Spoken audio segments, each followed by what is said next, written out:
tal? Ante todo, buenos días. El día de hoy estamos acá todos reunidos para ver básicamente el tema de lo que es seguridad en la manipulación de gases medicinales. Entonces, para empezar, quisiera saber cuáles son las actividades del público presente, ¿no? Si están en contacto directo con la manipulación de estos gases o básicamente cuáles son las funciones. De acá de los asistentes, ¿cuántas son las personas que están en contacto en la manipulación de ese tipo de gases? ¿Me podrían indicar, por favor? ¿Todos? Ok. Bueno, empezamos. Primero quiero hacer una introducción con el tema de lo que es el manejo de cilindros, que es una parte importante. Para esto debemos entender que un cilindro está, en este caso, conformado por un tipo de material que vendría a ser el acero al carbono. El acero al carbono. Ahora, dentro de este cilindro se encuentra el producto que está albergando, que podría ser oxígeno, podría ser nitrógeno, cualquier tipo de gas, en este caso a alta presión. Como podemos observar, dentro de ese cilindro, el gas tiene un comportamiento. El comportamiento va a ir, en este caso, direccionado a las direcciones que están en estas flechas, que vendrían a ser para las partes horizontales. Entonces, ¿qué pasaría si mi cilindro, en todo caso, sufriera una caída? Y parte de esta caída sufriera una bolladura. Bueno, lo que va a hacer es que el producto que está albergando pierda su dirección natural. Y al perder esta dirección natural, lo que va a ocasionar es modificar las fuerzas. Producto que podría pasar, que la presión de ese cilindro se eleve. Ahora, la pregunta es, ¿qué pasaría si la presión de mi cilindro se eleva? ¿Qué podría pasar con el cilindro? ¿Cómo? Exacto, se podría fracturar, por ende romperse y explotar. Ahora, conocimientos previos para el tema de la manipulación del cilindro es que yo utilice todos mis implementos de seguridad básicas. ¿Cuáles serían? El tema de la protección craneana, que vendría a ser mi casco de seguridad. El tema de lo que son protección de manos. ¿Cómo yo protejo mis manos? Utilizando lo que son los guantes. Guantes de cuero, para poder yo manipular los cilindros. Ahora, también tenemos el tema de lo que son lentes de seguridad. Y seguido a esto, el calzado de seguridad, que ante una caída o ante un golpe, esto me va a prevenir. El tema de lo que son fracturas. Ahora, ¿cómo yo debo manipular mi cilindro? ¿Cómo yo debo trasladarlo? ¿Cuáles son las medidas que debo tener en cuenta? Para empezar, tenemos un cilindro ubicado de forma vertical. Ahora, lo que se va a proceder a hacer, como se ve en esta imagen, es el tema de que la persona o el operador va a colocar una mano en la parte del que es el protector del cilindro, que es la parte que es el capuchón, en todo caso, que va a ser la protección de la válvula, que es la parte más sensible o más frágil de mi cilindro. Ahora, coloco una mano en lo que es el protector, luego coloco otra mano en lo que es el cuello del cilindro, y lo que hago es inclinarlo. ¿Cuánto es el grado de inclinación que tengo que tener del cilindro? El grado de inclinación no debe pasar más de los 45 grados de inclinación. ¿Qué pasaría si sobrepasa los 45 grados? Podría hacer que la fuerza o el peso del cilindro se me venga encima y pueda sufrir el tema de caídas. Ahora, lo que es, yo inclino el cilindro y con la parte del pie voy avanzando y voy continuando la actividad con el pie. Voy avanzando una mano acá en la parte del capuchón, en el cuello, y con el pie lo voy moviendo, lo voy rotando. Ahora, uno de los puntos es que yo no debo soltar el cilindro si está en movimiento. Otro punto importante que también quiero agregar es el tema de que yo no puedo llevar dos cilindros a la vez. ¿Por qué no puedo llevar dos cilindros a la vez? Porque lo que puede pasar es, uno, que las fuerzas del cilindro se venzan, se crucen o se puedan caer.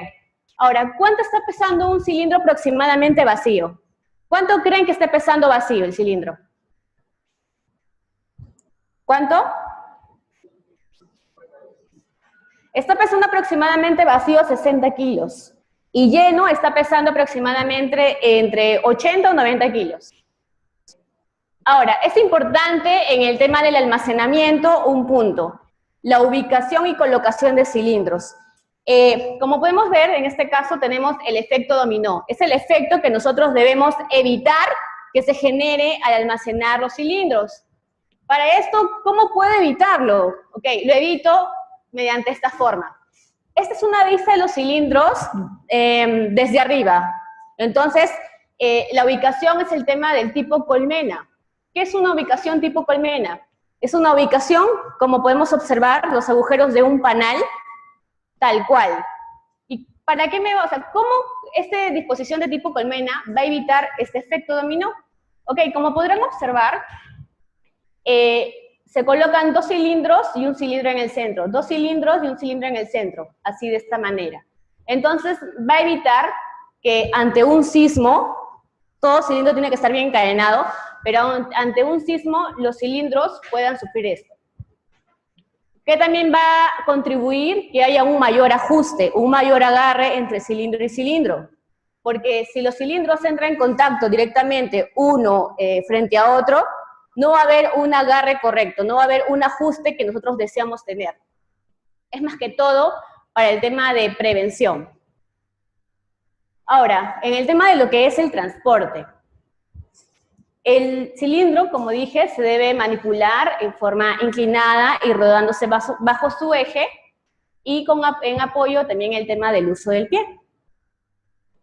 Ahora, cuando yo estoy arrimando un cilindro, lo que tengo que verificar es evitar el tema de lo que es el golpe, el agarre. Entonces, si yo estoy colocando mi cilindro, debo verificar que no quede mis manos atrapadas al momento de colocarlo, porque ¿qué va a pasar?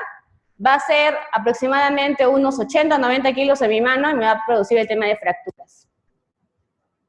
Un punto importante también es el tema de la apertura del cilindro, ¿ok?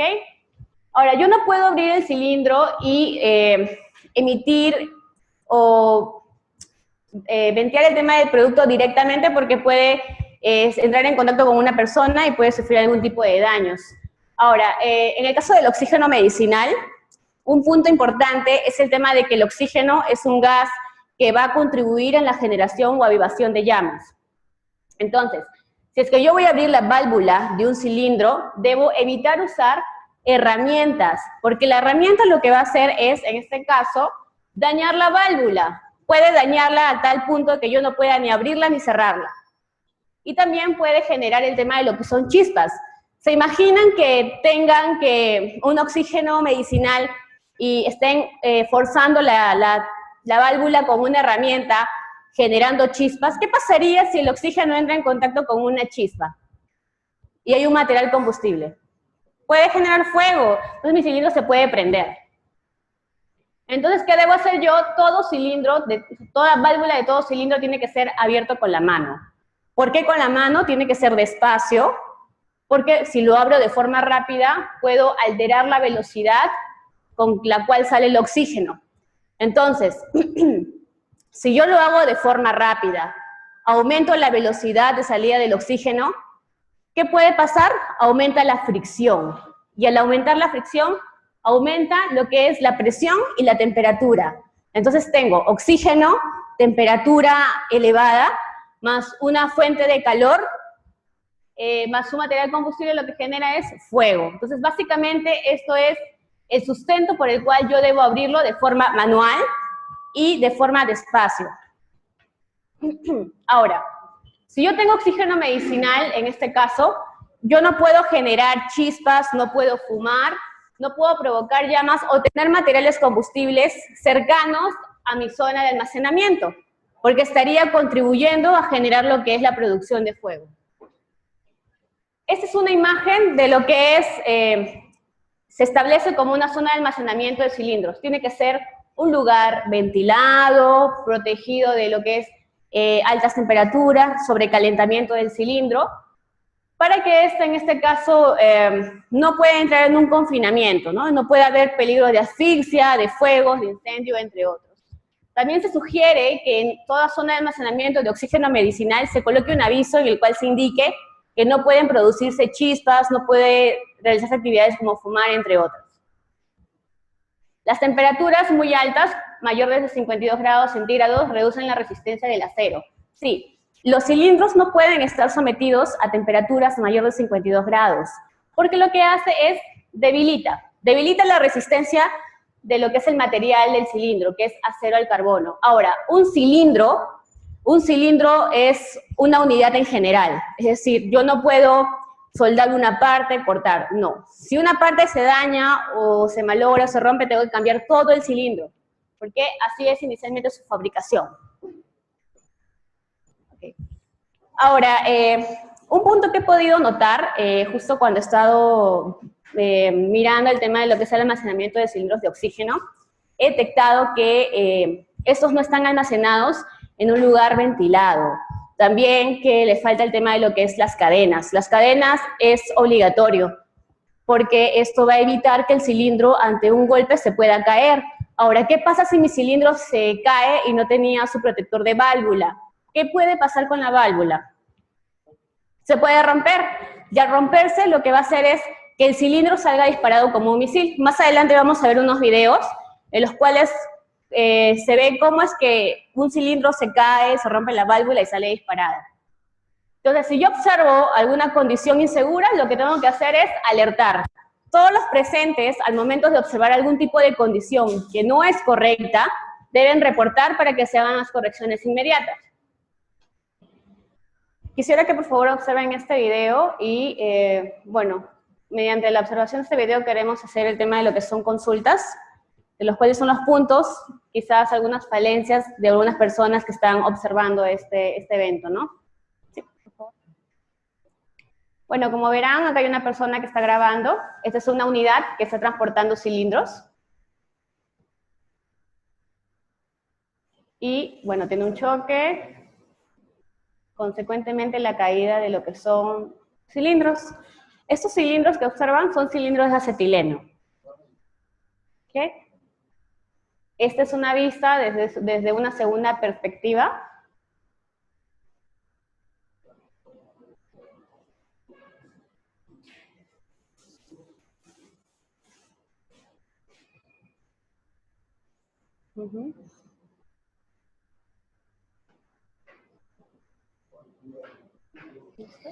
Hasta ahí lo pausamos, por favor. Ok, luego de observar esta parte de estos videos, ¿qué podemos concluir? ¿Qué pasaría si algo de eso sucede acá? ¿Qué pasaría? Hay personas que están, pacientes, personas que están, como puedo ver, transitando por esa zona de almacenamiento. Entonces, si alguien tiene este mal momento en el cual un cilindro cae, porque no tiene cadena, se rompe la válvula, ¿qué pasaría si un cilindro... Esta cosa, como podemos observar, pasa en cuestión de segundos. Este evento, en cuestión de segundos. Y los daños, como verán, son abismales. Entonces, si una persona está transitando por ese lugar de almacenamiento del cilindro, el cilindro se cae, se rompe la válvula, ¿qué le pasaría a la persona que llegaría a ser impactada o un paciente que llegaría a ser impactado por este cilindro? Ojo que un cilindro cuando se cae y se rompe la válvula es igual que un misil y no va a parar hasta que todo el producto sea liberado. Sin embargo, también el cilindro cuando se cae y se rompe la válvula tiene un comportamiento no a una sola dirección. Va de un punto a otro, puede dañar paredes, puede traspasarlas. Y si traspasa una pared y daña una pared, ¿qué le podrá hacer a una persona? Entonces, es importante entender que todo evento tiene que ser reportado, toda condición. Y si por ahora sucediera algo, tenemos que evacuar. No podemos quedarnos como espectadores, en este caso de lo que es el evento, porque podemos ser una víctima más en lugar de ayudar a la persona que ha sufrido el daño. Nosotros, bueno, acá he visto que tienen un tanque de almacenamiento de oxígeno líquido. Las quemaduras no solamente se dan a nivel de contacto con fuego, sino también a nivel de contacto con un líquido criogénico. Entonces vamos a observar acá en este video qué es lo que le pasa a un guante cuando entra en contacto con líquido y hay una chispa o una fuente de calor, ¿no? Imagínense que una persona tuviera puesto el guante. A ver, por favor. Okay.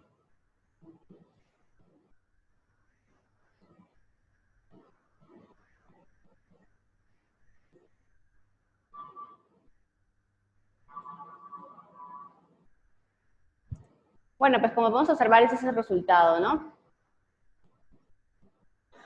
Ya. ¿Podrías abrir, por favor, la siguiente presentación? Una vez observados estos videos, podemos ver también la naturaleza de lo que es el producto con el cual estamos trabajando, manejando. Hay una segunda presentación.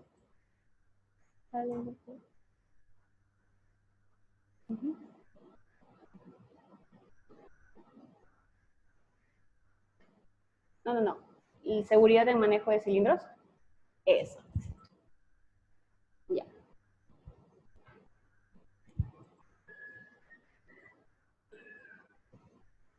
Bueno, esta es una segunda presentación en la cual vamos a ahondar un poco más en el tema, ¿no? Ya es un poco más técnico. Bueno, tenemos ya como en mi primera presentación, tener en cuenta todos los equipos de protección personal aplicables a la actividad que sería el tema de lo que es el manipuleo de cilindros. Okay. Ya no lo puedo ver. Ahí. Listo. Entonces, inicialmente tenemos que conocer la codificación de los gases. ¿Cómo lo puedo identificar? Por el tema de los colores y también por la hoja de seguridad. Los oxígenos que tenemos acá, ¿de qué color son? Verdes. Bien, son medicinales porque podemos observar que en la parte del cuello tiene una franja plateada, ¿ok? Entonces, todos los oxígenos que son de uso medicinal, franja plateada en la parte de arriba. Si yo utilizo un oxígeno del tema industrial, será completamente verde. Tenemos el nitrógeno, que también he observado que está acá presente, que es de color amarillo. El argón marrón, no creo que lo usen. Acetileno rojo, que es uno de los gases más inestables. CO2 gris, helio naranja, hidrógeno azul oscuro y mezclas dorado y crema. El CO2, el helio, el argón son gases asfixiantes simples, al igual que el nitrógeno. Entonces, esa es básicamente su peligrosidad y el punto en el cual yo quiero más adelante recalcar, ¿no? Ahora, es importante que yo sepa y pueda reconocer las partes de un cilindro. Tenemos lo que es el capuchón. Puede ser un capuchón tal cual cerrado o puede ser un protector de tipo media luna, como es que en el que ustedes manejan en su mayoría. ¿Qué más tiene mi cilindro? Pues mi cilindro tiene su parte del cuello, el cuerpo, el pie y la parte del fondo. Ahora, ampliando un poco más, tenemos el tema de lo que es el collar y la boca, donde va a ir mi válvula. Tenemos acá la válvula, es prácticamente un cilindro ¿de qué? De oxígeno, perfecto. Bueno, si es que tienen tiempo, sería bueno que vayan, observen esas codificaciones que están implementadas en el cilindro. Tenemos lo que es la válvula, su manija, lo que es también el disco de seguridad, el disco de ruptura, que es un dispositivo básicamente, va a evitar, ¿qué pasaría si mi cilindro se eleva la presión? Se eleva la presión y en este caso, al elevarse la presión, ¿qué puede pasar? Se puede romper el cilindro. Para evitar que el cilindro se rompa inicialmente, este pequeño dispositivo, este pequeño disco se va a romper. Va a romperse, va a liberar todo el producto hasta vaciar totalmente, evitando que el cilindro, el cuerpo, se rompa en mi presencia. Si es que por A o B no pude controlar las condiciones de presión, se va a elevar y se rompe, pero no se rompe el cuerpo. Entonces, por eso es un dispositivo de seguridad, porque va a evitar ante una contingencia que pueda haber algún tipo de daño. También tenemos el tema de lo que es la norma de fabricación. Podrán observar una norma DOT, una norma ISO. Este 3AL te va a indicar lo que es la composición del cilindro, que vendría a ser acero al carbono. Solo te va a indicar que esa es una modificación por las cantidades de aleaciones que ha tenido.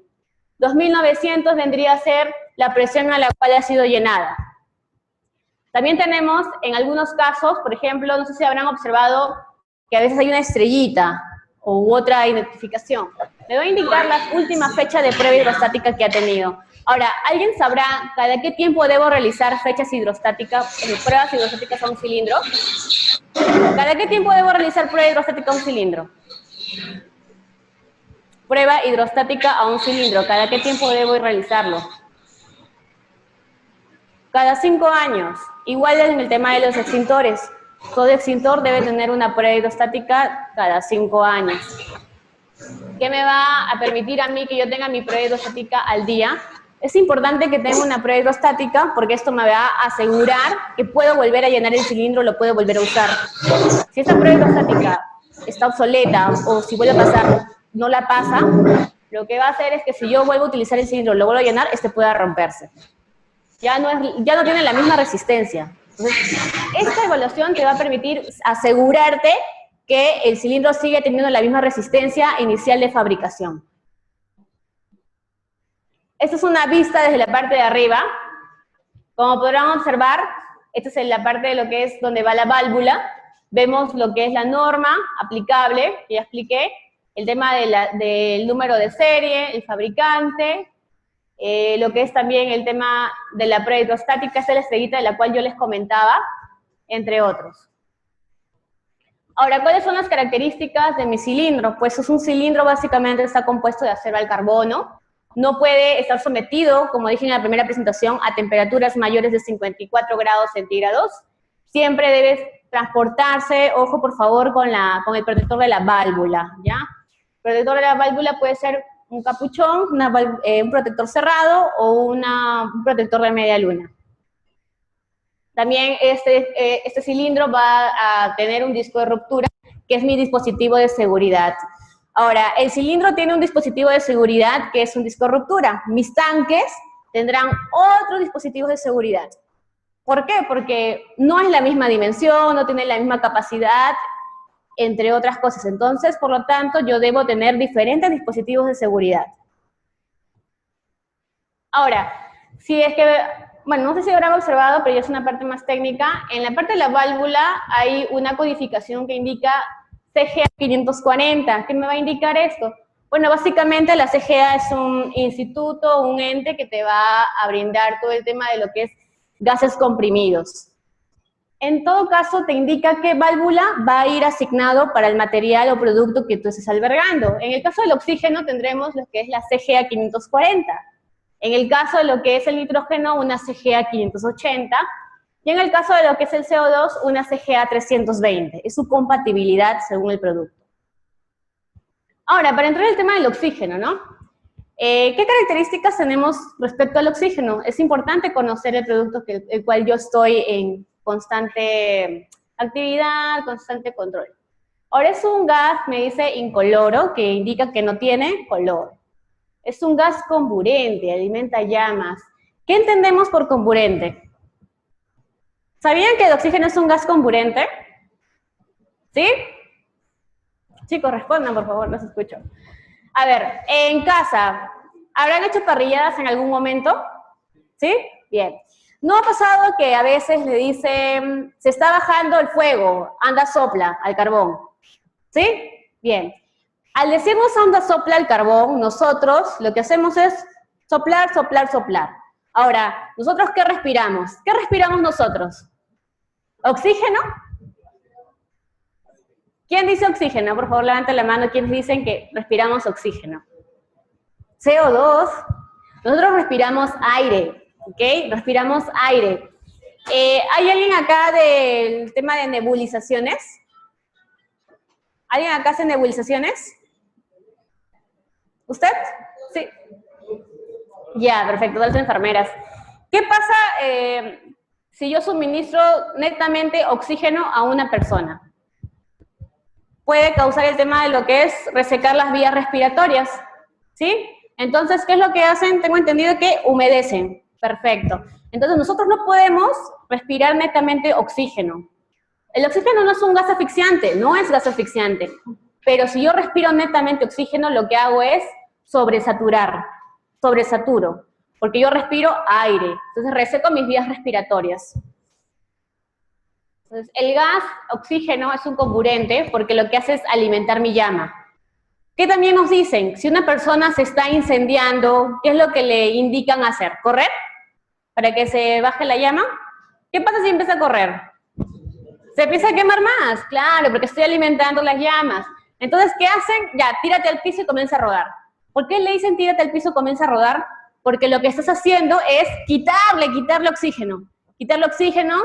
Y esto va, si yo le quito oxígeno, ¿qué hago con el fuego? Lo elimino, que lo vamos a hacer más adelante.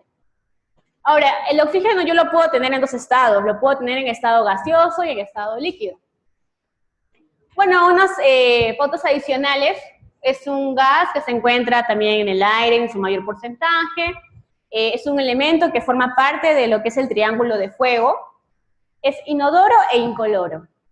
A temperaturas criogénicas, a temperaturas por debajo de los menos 0, menos 4 grados centígrados, menos 50 grados centígrados, se encuentra a menos 183 grados centígrados. ¿En algún momento se habrán colocado en las manos un cubito de hielo? ¿Sí? ¿No sienten que después de unos minutos sienten que les quema la mano? Ya. Ese cubito estará a 0 grados centígrados.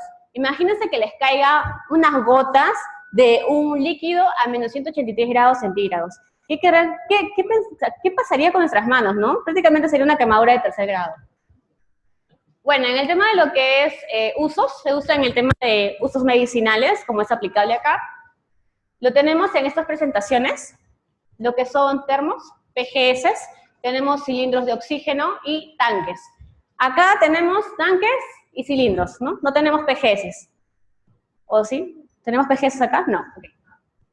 Ahora, ¿qué pasaría si mi tanque tiene un golpe y empieza a fugar líquido criogénico? Inicialmente nosotros podemos ver, ok, es una pequeña gotita, es un pequeño derrame, nada complicado. Pero ese pequeño volumen de oxígeno líquido derramado me va a representar 860 veces el volumen en forma de gas. Al final, ese líquido, por entrar en contacto con el exterior, se va a gasificar. Entonces, si inicialmente tuve un volumen de líquido criogénico derramado, se va a convertir en 860 veces ese líquido derramado en forma de gas. Tenemos capacidades de cilindro 6, 8, 9 y 10, y esos son los rangos de presión. Si yo tengo un cilindro de 6 metros cúbicos, entonces tendrá una presión entre 1800 a 2015 psi. Ustedes habrán observado, por ejemplo, cuando una llanta se rompe o explota, y hay a veces una persona presente, sale volando la persona. Esa llanta o un balón de GLP estará aproximadamente a unos 500 psi, 400 psi. Imagínense un cilindro que se rompa a 2015, 2500, 2800 psi, ¿no? ¿Qué pasará con la persona? ¿Seguirá viva? No hay que esperar a descubrirlo, ¿no? Hay que tener los controles. Okay. Ahora, justo esto es lo que yo quería recalcar, ¿no? El tema del oxígeno. Tenemos un triángulo que va a generar una combustión y me va a generar fuego. ¿Cuáles son los elementos que yo necesito para poder generar fuego? Calor, oxígeno y material combustible. Material combustible, ¿tenemos presente acá materiales combustibles en el hospital? Sí, ¿no? Varios materiales, desde un pedazo de papel, cartón, madera, equipos eléctricos y tenemos cocina también. Ahora, oxígeno, tenemos oxígeno en el aire, tenemos una zona de almacenamiento netamente de oxígeno. Calor. Ahora, cuando hablamos de calor, el calor solamente puede ser un fósforo, una chispa, ¿o qué más podría ser el calor? El calor también yo lo puedo tener por el tema de lo que es radiación. Entonces, si yo hablo de calor, no solamente es la generación de una chispa en sí, sino también lo que puede ser que indirectamente a través de un sobrecalentamiento pueda brindar lo que es el tema de calor. ¿Alguien sabe, por ejemplo, por qué en un edificio, si inicialmente el fuego fue en la parte baja, llega a prenderse la parte alta? ¿Alguien sabe por qué? ¿Cómo? ¿Sí? ¿Alguien sabe por qué? ¿Por qué llega el fuego a esas partes más altas o por qué se empieza a encender allá a la parte más alta el fuego? Bien, bien, bien. Exacto, exacto, sí. Todo material combustible, justo vamos a entrar a la parte de acá, todo material combustible, sea líquido, sea gas, sea un material combustible ordinario, tiene lo que es el punto de inflamación. Entonces, ¿qué es un punto de inflamación? El punto de inflamación es aquel punto en el cual nuestro producto, al ser sometido a una temperatura, llega a generar vapores. Y esos vapores, al entrar en contacto con el aire, se mezclan y ante la presencia de una fuente de calor, genera fuego. Entonces, si yo inicialmente tuviera un edificio de 3 pisos y el fuego está en la parte de acá, si encuentro una salida, ese humo caliente va a llegar a la parte superior. Y ese humo caliente va a calentar indirectamente todo cuerpo que esté presente y va a generar fuego. Entonces tenemos acá el rango. Tenemos límite de inflamabilidad inferior y límite de inflamabilidad superior. ¿Alguien conoce esos términos de límites de inflamabilidad? ¿Alguien conoce? Cuando hablamos de límite de inflamabilidad inferior, estamos hablando, por ejemplo, tomemos la gasolina, ¿ok? La gasolina. La gasolina tiene un límite de inflamabilidad inferior de aproximadamente unos 4,7 % y un límite de inflamabilidad superior aproximadamente un 40 o 30%, pongamos. Entonces, ¿qué me indica? Que dentro de este rango del 4% al 20, 30%, va a poder generarse fuego. Ahora, ¿qué pasaría si supera ese porcentaje? No sé, llegar al 90, 70% de presencia de gasolina en el aire. ¿Se generará fuego o no se generará fuego? ¿Sí se generará fuego? No, no se genera fuego. ¿Por qué no se genera fuego? Porque la atmósfera está tan enriquecida de ese producto que simplemente no hay espacio quizás para el oxígeno y pueda generarse fuego. Ahora, si en este caso está por debajo del límite inferior, ¿se prenderá o no se prenderá? ¿Generará fuego? No se va a generar fuego, porque no tengo la suficiente cantidad de ese producto o esos vapores para poder generar fuego. Entonces, si yo quiero generar fuego, tiene que estar dentro de estos rangos. Si no, no. Ahora, en este caso, bueno, el oxígeno tiene una densidad mayor que el aire y eso básicamente se tiene que evitar el enriquecimiento de las atmósferas. Uy, no se ve bien, pero bueno. Lo que se indica acá, básicamente, es que el oxígeno no puede estar cerca a materiales combustibles. ¿Por qué? Porque yo estaría contribuyendo a un elemento para poder generar fuego. La idea es que si tú quieres evitar la generación de fuego, es evitar que estos tres componentes se unan. Entonces, si yo tengo oxígeno, no puede haber fuentes de calor, debo protegerlo de quizás sobrecalentamientos y debo evitar que haya materiales combustibles en su proximidad. También, si tengo lo que es un almacenamiento de oxígeno, debo evitar que hayan fuentes eléctricas o fuentes eléctricas que tampoco tengan un mantenimiento adecuado. ¿Se podrá generar fuego a partir de un enchufe o algún equipo eléctrico? Sí, tenemos los cortocircuitos, ¿no? Entonces, esos desperfectos también generan chispas eléctricas, quizás alguien quiere hacer un trabajo de soldadura, no puede hacerse cerca a una zona de almacenamiento de oxígeno. Si es que yo voy a, en este caso, tengo un amago inicial, una forma inicial del fuego que vendría a ser el amago, solo en esos casos yo podría usar un extintor, ¿ok? Cuando ya es el incendio en general, ¿qué hago? ¿Utilizo extintores? ¿O qué es lo que hago? ¿Qué harían? ¿Qué harían ustedes? Llamar a los bomberos. ¿Y cuál es el número de los bomberos? ¿Cuál? A ver, vamos a buscar quién me va a responder. Ya, amiguito, tú. ¿Cuál es el número de bomberos? 116. Ya, a ver, esa es una pregunta que siempre he hecho. ¿Sería correcto decir 116 o es correcto decir 116? 116. 116, bien. ¿Por qué? Imagínate que tengo un hermanito, un hijito en casa. Los niños normalmente cuando van a primaria saben contar del 1 al 10. Entonces, si él te dice, mamá, papá, no sé, está generándose fuego, le dices, llama a los bomberos. Entonces llama al 116. ¿Te entenderá o podrá ubicar en el teléfono el 116? Si sabe a las justas contar del 1 al 10. Entonces, si yo le digo 116, ok, ahí lo ubica porque son números que él puede ubicar. Perfecto, entonces es por eso que siempre es el 116 y también es 1-1-6, para que pueda ser entendido a nivel general, a personas que quizás no sepan leer o no lleguen a contar esa cantidad de números, entonces es importante decirlo 116.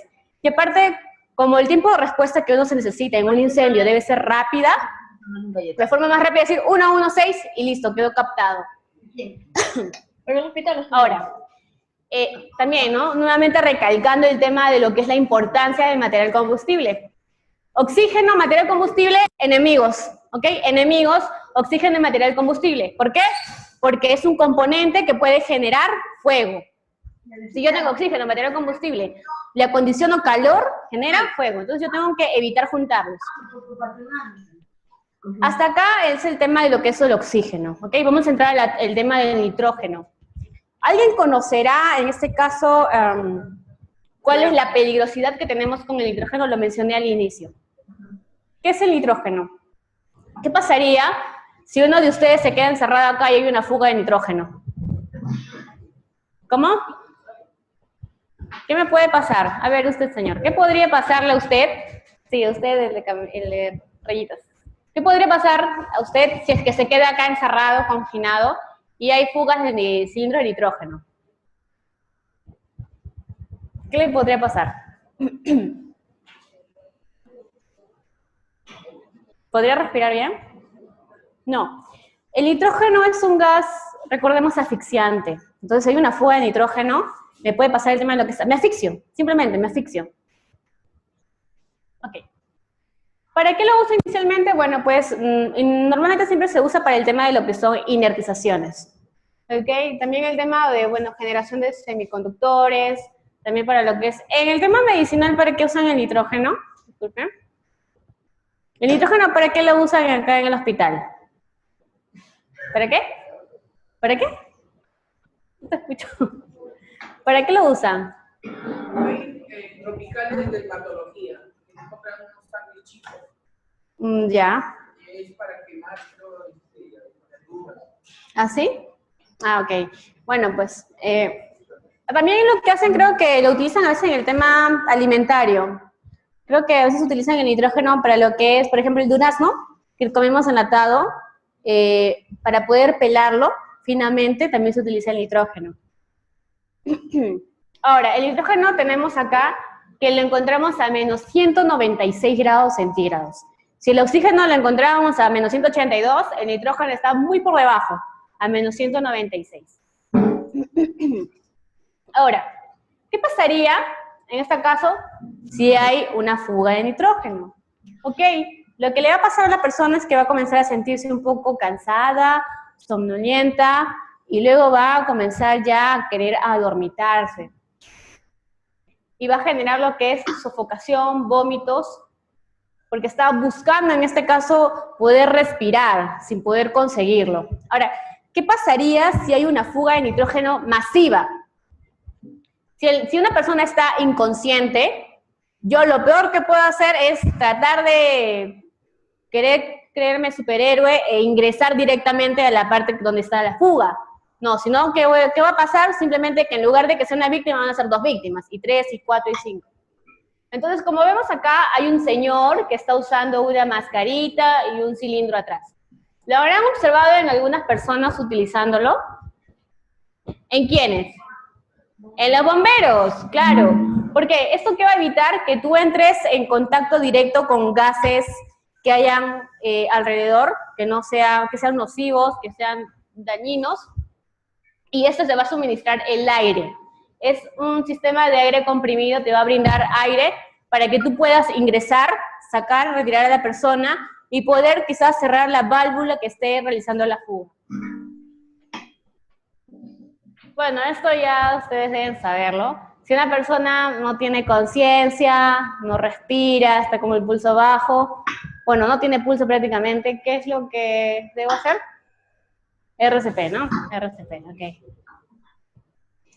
Ahora, si una persona entró en contacto con lo que es productos químicos, tanto en la parte del cuerpo o en la parte de los ojos, inmediatamente todo lavar con agua, abundante agua, durante unos 15 minutos aproximadamente, igual como es en el tema de las quemaduras, porque recordemos que el contacto con líquidos también es una forma de quemadura, y normalmente todas las quemaduras se atienden con abundante aplicación de agua.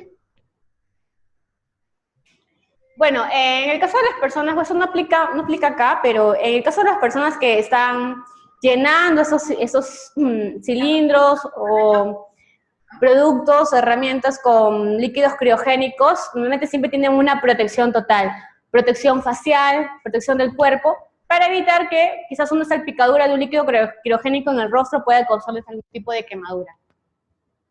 Ahora, ¿qué pasaría si, no sé, tengo un tanque de almacenamiento de nitrógeno líquido, se rompe y empieza a fugar, hay una nube inmensa, inmensa? Ok, en ese caso evacúo, si hay una persona que está en ese caso, como hemos dicho, en este caso inconsciente, utilizar el equipo de aire contenido y retirarla.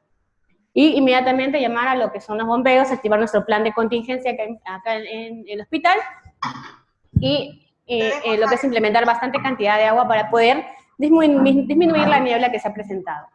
Ahora, nuevamente, en lo que son el tema de tanques, lo que es no exponerlos a lo que son máximas temperaturas, mayor de 52, 54 grados. Ahora, todo tanque tiene su válvula de seguridad, ¿ok? Los cilindros que dijimos que tenía para, como tema de seguridad, discos de ruptura, bien. Los tanques tienen lo que son válvulas de seguridad. ¿Okay? ¿Qué es una válvula de seguridad? Es un dispositivo que al identificar que la presión de mi tanque se está elevando, se abre. Se abre, emite un sonido muy fuerte y luego se cierra. Se cierra automáticamente porque identifica que ya la presión o el gas se ha liberado a tal punto que el tanque vuelve a su estado normal y se cierra. Y bueno, eso es un dispositivo de seguridad, ¿no? Dispositivos que me van a permitir evitar que se genere algún tipo de evento no deseado. Ahora, si es que hay incendios, fuegos generados por un inadecuado control de mis gases, lo que tengo que hacer es saber reconocer qué tipo de extintores yo debo utilizar para cada producto. La pregunta es, si yo tengo un material combustible de tipo gaseoso, ¿qué extintor debo utilizar? ¿Podría utilizar un extintor de agua? No. Polvo químico seco, bien, puedo usar un extintor de PQS. ¿Puedo usar un extintor de CO2? ¿Puedo usar extintor de CO2? ¿Sí? Sí, puedo usar un extintor de CO2. Ahora, si yo tengo, por ejemplo, se está incendiando nuestras carpetas o algún lugar de almacenamiento de papeles, cartones, ¿podré utilizar un extintor de CO2? ¿Puedo utilizar agua? ¿Sí? ¿Podría utilizar un extintor de CO2? No, no puedo utilizar un extintor de CO2 porque el extintor de CO2 solamente son para fuegos tipo B y C. O sea, son para fuegos tipos líquidos y fuegos generados por equipos eléctricos. Entonces, es importante poder reconocer qué tipo de extintores voy a utilizar para qué tipo de fuego. Y cada tipo de fuego se va a generar según el material combustible que está prendiéndose, ¿no? Tenemos materiales ordinarios, fuegos clase A, lo que son papeles, cartones, maderas, fuegos clase B, que vendrían a ser líquidos y gases, fuegos clase C, generados por todo lo que son herramientas, equipos eléctricos, los de tipo D son metales, y finalmente los K, que vienen de kitchen, son los de la cocina. Ya para básicamente finalizar, ¿no? Tenemos lo que son, nuevamente el tema de lo que son tanques de almacenamiento, que hay presente acá en el hospital. La ubicación. Lo más alejado posible de áreas en las cuales estén circundando quizás personas, entre otros, porque parte de la naturaleza del tanque es generar siempre ruido, por el tema de lo que es dispositivos de seguridad, dispositivos, bueno, manuales de venteo del propio tanque. Accesorios. ¿Qué tiene mi tanque de almacenamiento? Válvulas de seguridad, discos de ruptura, indicadores de nivel y manómetros para que me indiquen lo que es el nivel de la presión, y también indicadores de nivel para ver lo que es cuánto está lleno mi tanque. Señalizaciones, delimitar el área del tanque. Normalmente siempre cuando hay un tanque expuesto, se le colocan lo que son unos parachoques, como unos tubitos, para evitar que si es que por A o B una unidad está retrocediendo y no se percató, solamente golpee la parte de este dispositivo, que es prácticamente como un parachoque, un cilindro grande, y evite golpear el tanque. ¿Para qué? Para evitar el tema de lo que son derrames, fugas.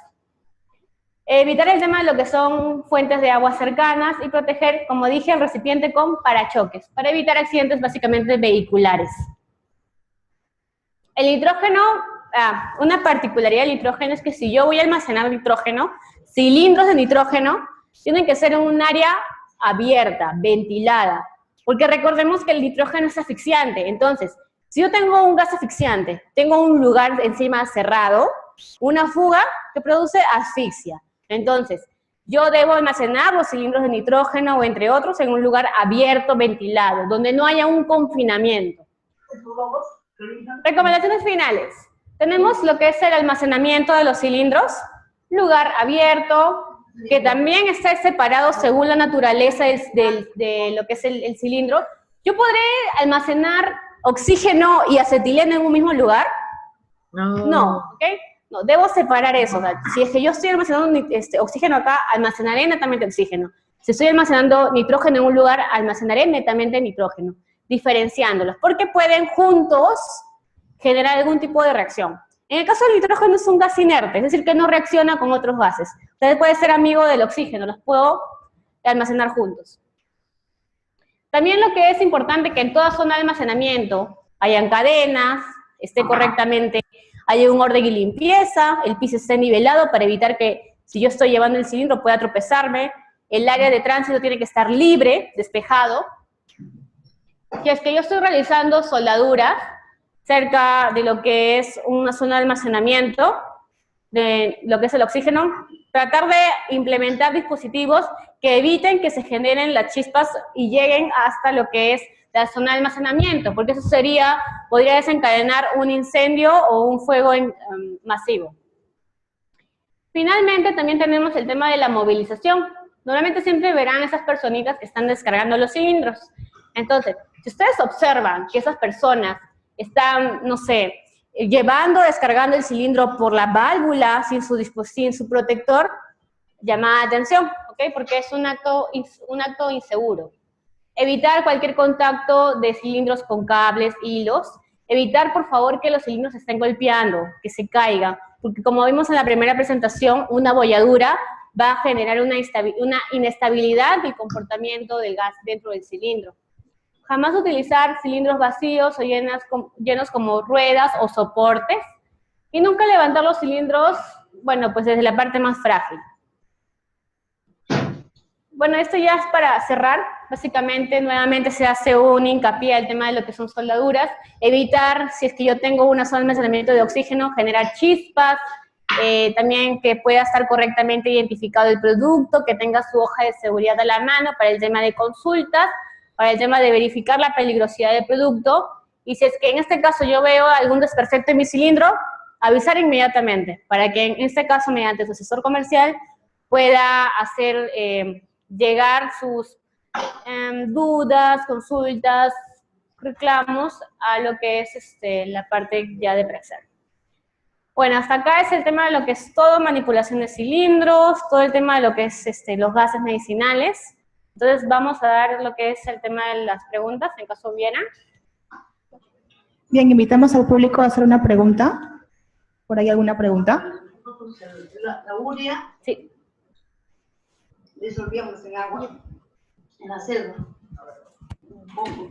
Un cilindro de agua, un poco de urea y metemos a la Muy buenos días. Sí, claro.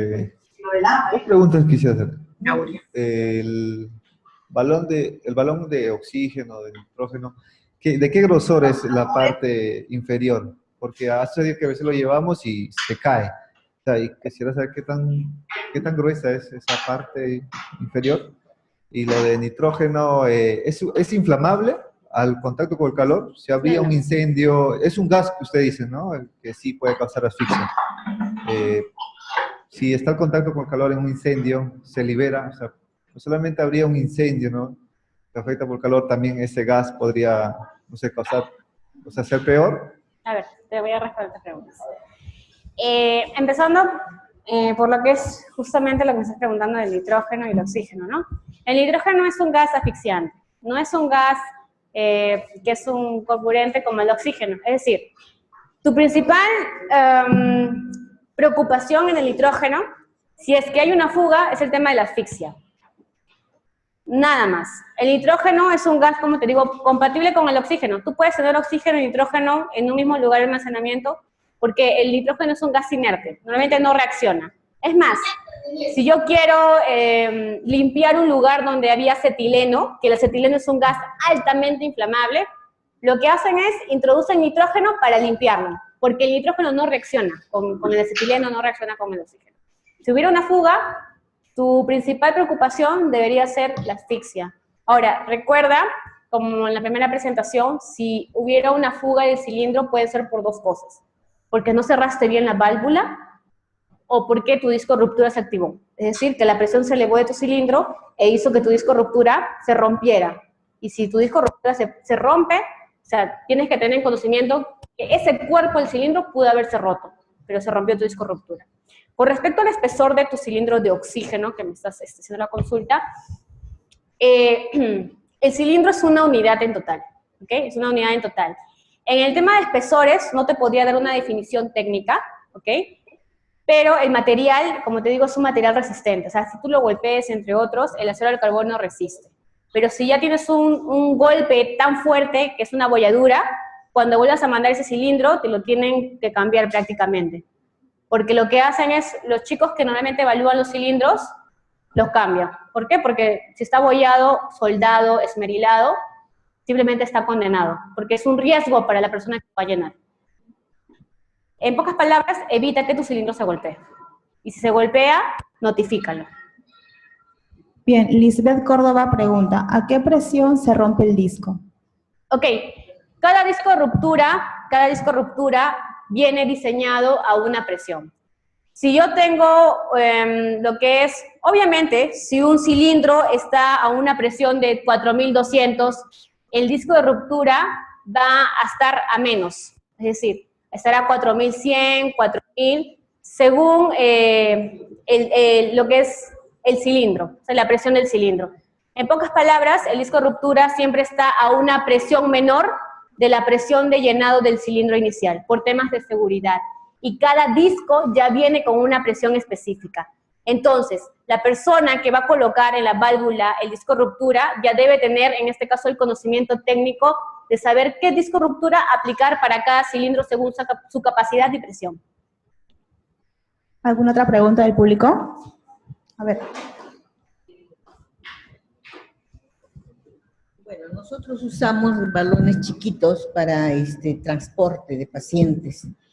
Los dispensers, los chiquititos. Sí, esos chicos. Ajá. ¿Y cada cuánto tiempo se hace el mantenimiento? Porque sé que se hace el mantenimiento, ¿no? De esos balones, porque nosotros tenemos años esos balones. Ya, ¿cuántos años aproximadamente los tienen?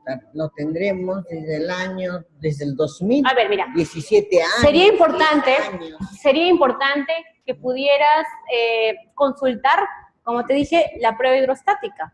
Entonces, si tu cilindro ya tiene más de 5 años, tú debes garantizar y verificar que haya pasado prueba hidrostática. Esa prueba te va a permitir a ti tener la seguridad de que puedes volver a utilizar el cilindro, puedes volver a llenarlo, porque si no, de lo contrario, no tendrá la misma resistencia. Ahora, en el tema de mantenimientos, si tú observas que tu cilindro está corroído, tiene corrosión, está golpeado, dañado, lo internas para que pueda ser evaluado y te pueda decir, ¿sabes qué? Tu cilindro efectivamente está dañado, voy a tener que cambiarlo, no pasó prueba hidrostática. Entonces, si tú tienes esas dudas, sería conveniente que mediante el asesor lo internes tu cilindro para que puedan hacer las evaluaciones. Pero en el tema definitorio de años, aproximadamente, todo cilindro normalmente siempre tiene un tiempo de vida de 20 años, pero no vas a esperar 20 años para recién pasarle un mantenimiento, ¿no? O sea, tienes que tener un plan de acción, ¿no? Y guiarte básicamente por tu prueba hidrostática. ¿Cuánto fue la última prueba hidrostática que pasó tu cilindro? Praxair hace el tema de prueba hidrostática de nuestros cilindros. O sea, nuestros cilindros son pasados... ¿Cómo? A ver, uno siempre que... más o menos te doy el esquema cómo es la actividad, ¿no? Ingresa el cilindro, pasa por lo que es el operador, lo observa. Si observa que no tiene la prueba hidrostática vencida, lo manda a prueba hidrostática por dos cosas, por la seguridad del cliente y por la seguridad del llenador, la empresa. Ahora, si tú quieres individualmente hacer que tu cilindro pase prueba hidrostática porque ya sabes que la prueba hidrostática se venció, lo puedes internar para que pueda pasar. Aquí hay otra pregunta. Señora, buenos días. Nosotros en el hospital tenemos 2 tanques de nitrógeno y oxígeno. Oxígeno, sí. Está más o menos a unos 4 metros o 5 metros de una vía que sirve de acceso y es altamente transitada. En estos momentos eso tendría que ser reubicado, entonces. Mira, te comento lo siguiente. Normalmente en planta también hay tanques, ¿ok? Entonces, si yo normalmente transito por ahí y el tanque tiene sus dispositivos de seguridad y de alivio, entonces normalmente siempre se generan ruidos fuertes. Se exige a las personas que transiten con lo que son protectores auditivos. Entonces, como sostuve acá en el video, ¿no? La idea es que los tanques estén en lugares en los cuales no haya tanto tránsito, por el tema del ruido que naturalmente genera. Ahora, tengo entendido, según lo que pude conversar, es que a veces generan tanto ruido que yo entiendo que van a molestar a los pacientes que están presentes ahí, sobre todo cuando vienen a llenar, ¿ok?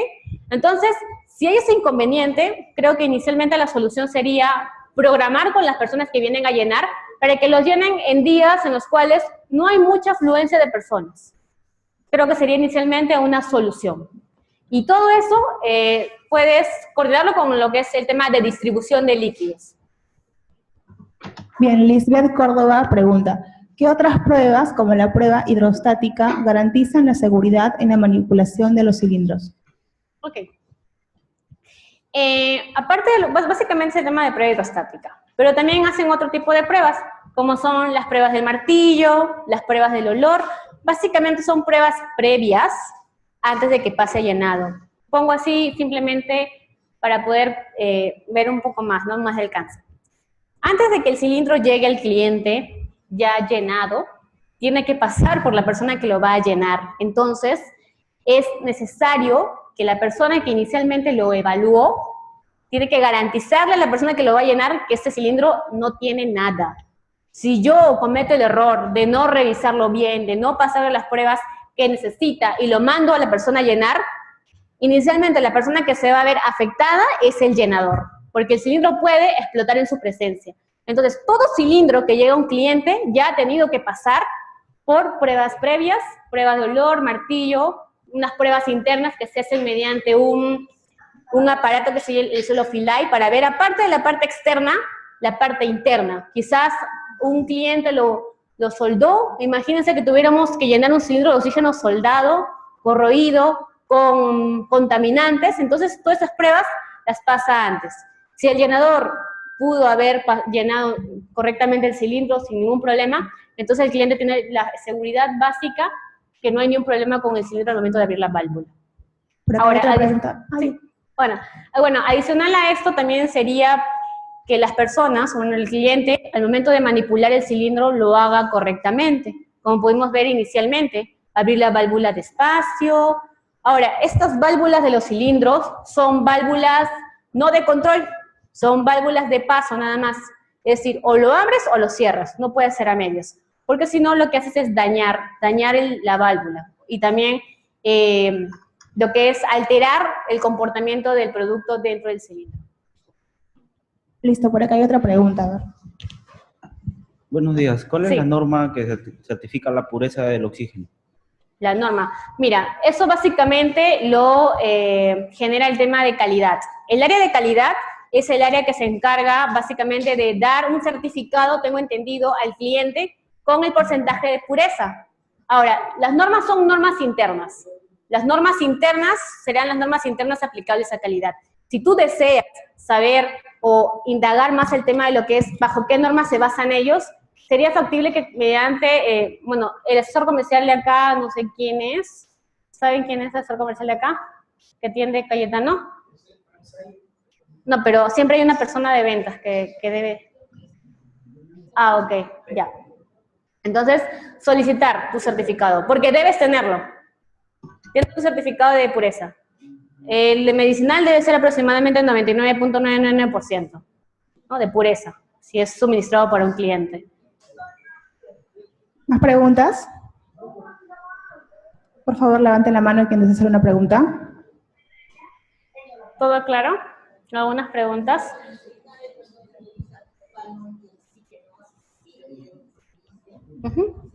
balón de oxígeno. ¿Ya? Y el balón pues, pegaba, ¿no? Sí, Por sí, todos lados. claro.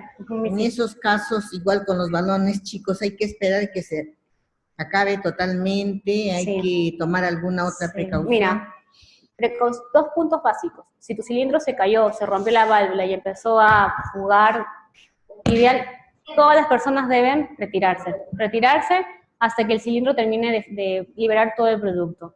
Si tú intentas parar el cilindro, no vas a poder, es como intentar parar un misil. Prácticamente te estás condenando. Simplemente evacuar a las personas que estén presentes, entre otros. Pero para evitar, vamos al punto, ¿no? Para evitar que tu cilindro se caiga, debes tenerlo correctamente encadenado. ¿Otra pregunta? ¿Sí? ¿Usted?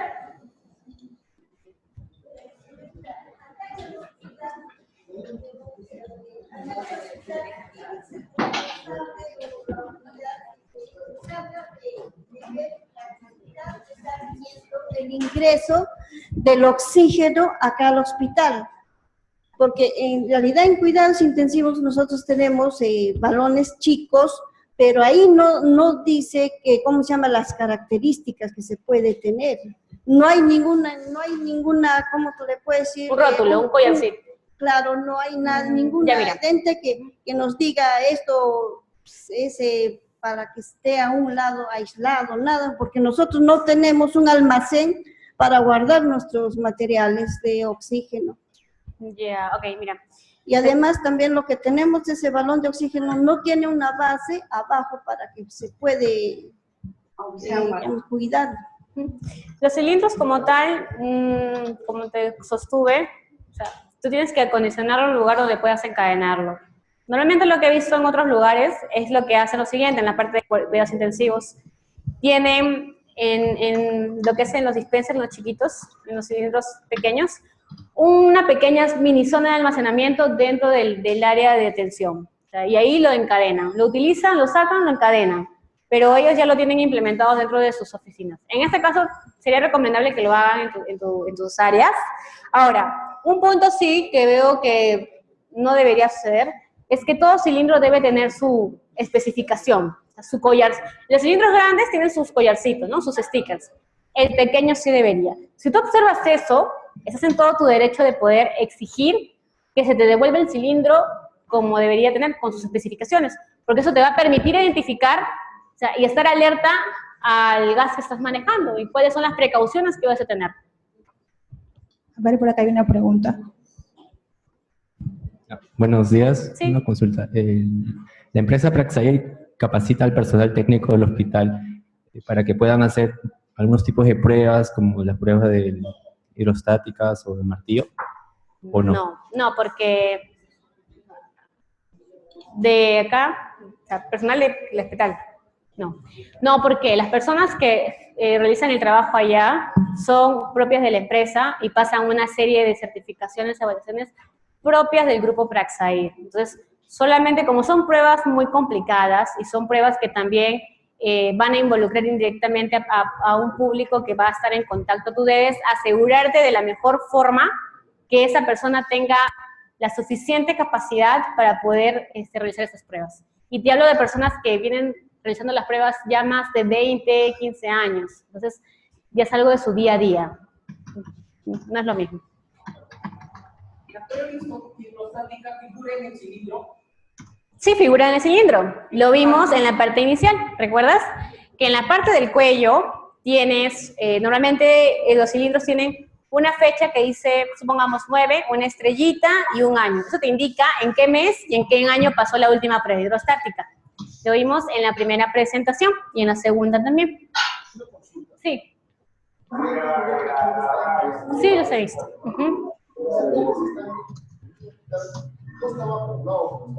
Ya. De neumología, me dijeron. Ergo. Sí.